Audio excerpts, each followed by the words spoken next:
I am here, and there is nothing to say.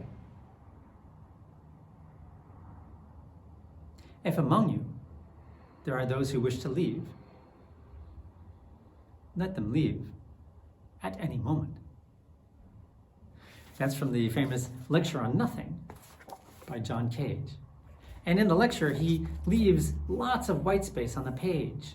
White space which is spaced out in time and graphically to indicate the duration of the silence. So is it possible to make silence tangible?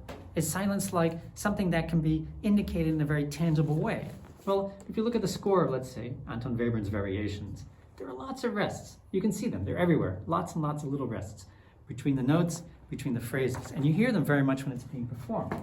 But otherwise, silence is such an intangible thing. It exists, but it doesn't exist. And what about, is this silence? This is a sheet of sound-absorbing foam, and it's used to line inside of a sound booth or a recording studio.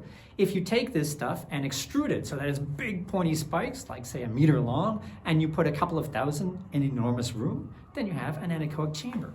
And an anechoic chamber is a room within a room in which sound can't get in and sound can't get out. There are sound waves inside because there's air, but you don't necessarily hear them, especially if you're close to the wall, you can't hear anything.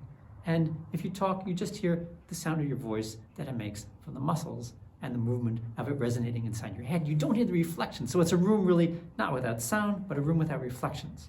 I'll talk more about these things at the Festival of Musical Silence here in The Hague in Amsterdam later this month, June 2021. Join us.